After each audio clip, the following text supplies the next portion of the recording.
This is our Swift Basecamp 2.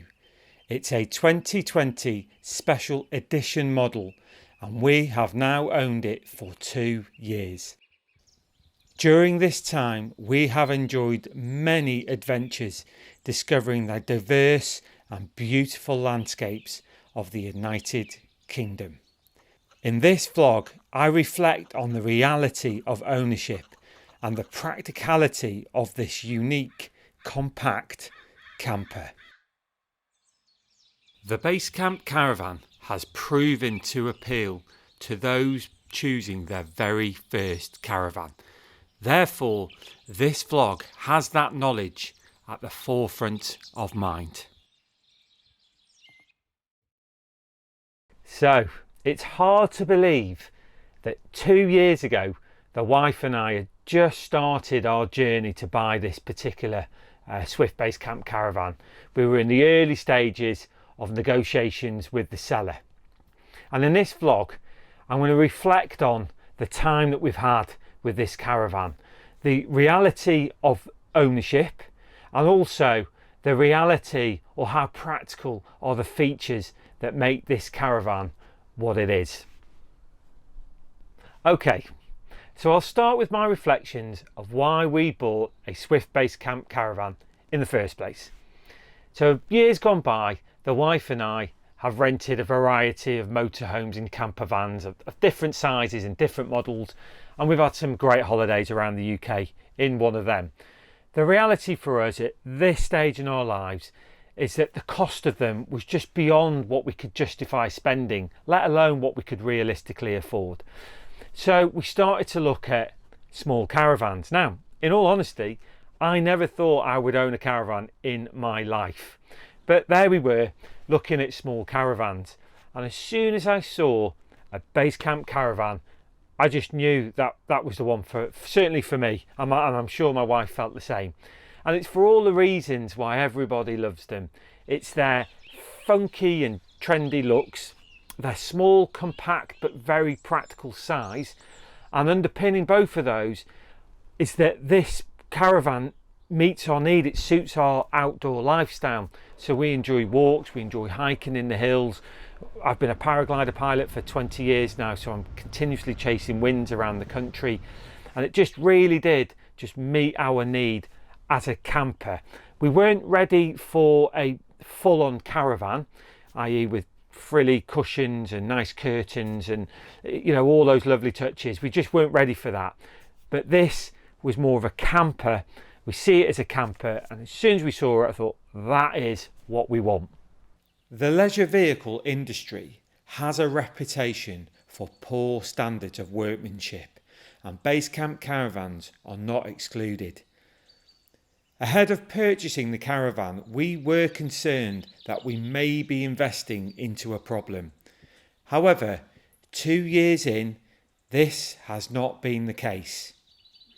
In addition, Basecamp caravans in particular have been accused of being of low quality. So with that in mind, I will address the quality question first. I have done a separate vlog on my channel which looks at the quality of Basecamp caravans. So although I'm not going to go into that level of detail, I will just say a couple of quick points relating to it. First of all, the Basecamp caravan is not a luxury and premium product. That's not what it is. What it is a lightweight camper designed for the outdoors. That's what it is. So it's a practical use of space, but it doesn't have any premium features. So when you first come into the caravan, if the expectation's at the wrong level, you may have doubts of buying it. So when we went to see this, I knew exactly what it was, so my expectation was at the right level. So when I saw it, although I didn't really know what I was looking for, I could see that it was in good nick, it was in excellent condition, it had hardly been used, and its quality and product level was in line with my expectation. So that's what the Basecamp is. It is a practical and functional camper. It is not a luxury caravan. Next is my reflections on the cost of ownership. So when we went to buy the caravan, I had an expectation of what the cost of ownership would be, and it's come in line with that expectation, i.e. it needs to be serviced once a year. So I've had it serviced twice now. So the first time I had it serviced, it cost me £290, and I towed it to the local Swift dealer and they did the service there. The second time I had it serviced, it cost me £190, as I had the NCC qualified certified engineer come to my house and do the service on the drive, and it took about 4 hours to do that. So cost of ownership in terms of servicing was in line with my expectation. Next up is insurance. You need to have insurance for it for obvious reasons. Now, I don't want to start quoting costs of that because it will all be different depending on who you choose and what your cover is. But insurance was in line with my expectation, and expect to pay a couple of £100 depending on where you go. Outside of that, general maintenance, there isn't a great deal, to be honest. I have had some minor repairs to the caravan since I've owned it.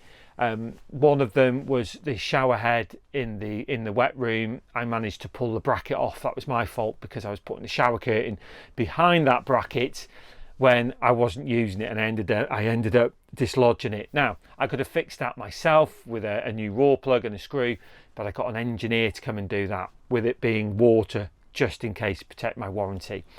Outside of that, I've had a couple of minor little issues with some of the brackets on the orange baskets coming loose, which I've fixed myself. But outside of that, I'm going to say the cost of maintenance has been very low.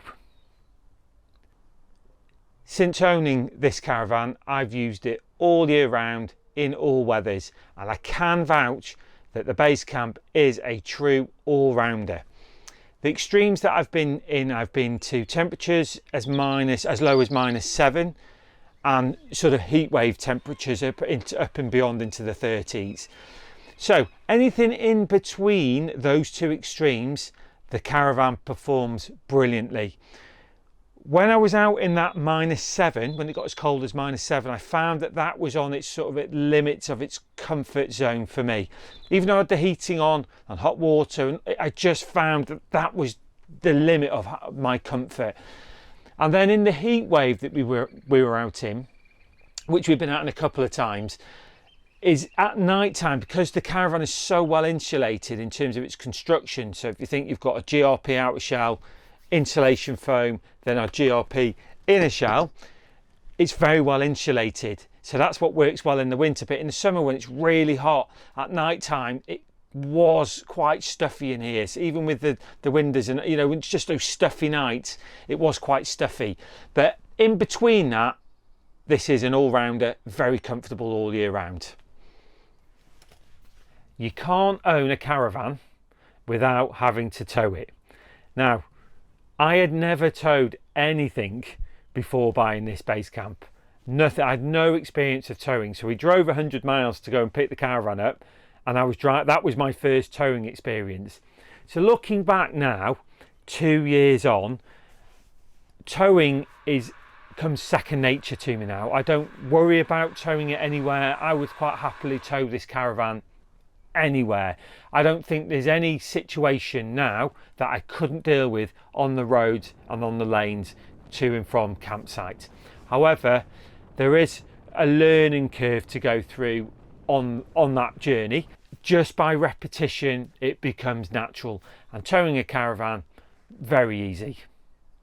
Reversing a caravan, on the other hand, is a different story and is difficult to master. Personally, I consider this an essential skill and a fundamental requirement for safe towing.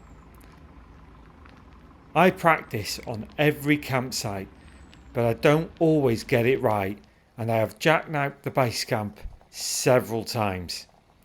My counsel would be to practice as often as you can and ignore the curtain twitches, of which there will be many.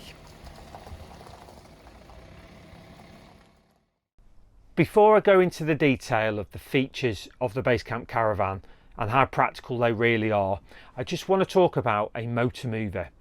Now, you may hear experienced caravanners saying that a base camp caravan doesn't need a motor mover because of its lightweight, and very, very top line, that it has an element of truth in it. On a very flat surface, on a nice flat tarmac, you can move the caravan around easily by the grab handles. But the minute that the base camp is on a small gradient either way, or is on a deep gravel pitch or on soggy grass, you cannot move it for life nor money. So my recommendation is to have a motor mover fitted, or if you're looking to buy a base camp caravan and it's used, a motor mover fitted to it should be a consideration. Trust me, they are your get out of jail free card. Motor mover essential. I couldn't keep this base camp on our drive without one, and it really is that peace of mind anywhere I go that I've got that motor mover in my back pocket to get me out of trouble, and it has done countless times. So let's start with the bed. The Swift Basecamp 2 in particular, when the bed is made up, is a super king size. So the bench seats fold down, pull out, and you can make a super king size bed up with it. And then we have the Panda memory foam mattress topper over the top, and it is a very comfortable bed, very, very cozy, in particular when the weather's bad and it's raining outside. Very, very cozy to sleep in. Now, making the bed up every night and putting it away every morning might not be for some, and is a key consideration. For us it works because, again, it's a camper and it's more of a camping experience. Now, we've been using this caravan all through the year, so winter and summer. Now, in the winter months I'm on my own with just me and the dog, and then in the summer months my wife comes back out and joins me. So when I'm on my own, it's a small space, it's, you know, I can just do it, I'm not getting anybody's way. But when you're with your partner, you sort of need to find a routine that works while you get everything out and get the bed ready. If you're getting a mattress topper out from under the bench seat, you know, you've got cushions to put away, and we found a routine that works. The wife normally takes the dog out to the toilet before we go to bed, and then I make the bed up, and then we can all just go to bed.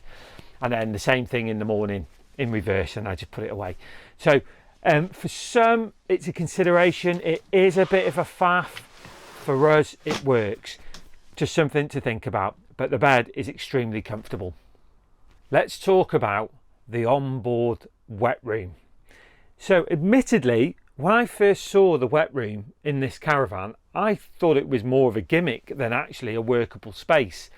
So on board the caravan, of course, you've got hot water, you've got an 8-litre whale water tank, so you've got hot water on demand, and the shower is actually fantastic. You have to use it sort of on, off, put it on, you know, wet yourself down, soak yourself up, and then on, off again to, as you rinse yourself down, to conserve your hot water. So if you think about it, you've got 8 litres of water in the tank. You're sort of blending that with cold water to find the ideal temperature. So in your mindset, you've got about 16 litres of water to have a shower, and it's plenty. I didn't think that I would use the shower as much as I do, but I use the shower all the time. Now, I don't go into facilities, I just use the shower on board. And then, of course, you've got a flushing toilet. So it is a chemical toilet. So you do need to put blue chemical in there. The best one I found is the Elson Blue. That one is fantastic. And it's got the base camp, unlike motorhomes and most caravans, has a 15-litre waste tank on board. So, you know, if I'm on my own, for example, me and the dog, that can last me up to 5 days before I need to go and empty it. So flushing toilet, so great for hygiene. And again, you've got a workable sink on board and a big mirror for shaving. And there's a cabinet to keep your stuff in behind the toilet, and a little shelf on the top for toiletries. So the wet room is very workable. I am impressed with the wet room on board. It works well. On board the base camp is a galley style kitchen, which you can see behind me here. So on our model, we've got a separate grill, an oven. Of course, we've got the sink, we've got the Dometic fridge, and then we've got a storage cupboards and unit. So what I'd say is, so let's talk about the grill and oven first. So the grill works fantastic, it works on gas. I use it for bacon and sausages, and my wife uses it for cooking and, you know, whatever it is what we're producing at the time. Grill works fantastic. The oven is I'm going to say the oven's okay, and the reason I say that is that the temperature dial doesn't really affect the temperature inside the oven. I find if I put it on 210 setting, it tends to work for whatever it is that I need to use it for, whether that's to preheat a ready-made meal, etc. So the oven, it takes about half an hour to preheat, and then it isn't very accurate on the temperature, but it works. It's just not a brilliant oven, but it works. The lesson that I've learned is from the units above the kitchen sink and the kitchen unit is don't put anything heavy in there, because when you're towing it will rattle around and can be dislodged, and numerous times we've got to the campsite, open the cupboard up to get something, and it all just falls on us. So don't put anything heavy in the top unit, because you could potentially damage the caravan with things dropping out. In terms of storage for all the things that you need when you go to your campsite, the base camp has an ample space. I really like the orange baskets. They're dead easy to unhook and then take into the house, pack your stuff and bring them in, so you're not bringing suitcases with you. There's plenty of space under the bench seats, and obviously you've got a practical wardrobe. The lesson that I have learned over those 2 years is just pack what you need.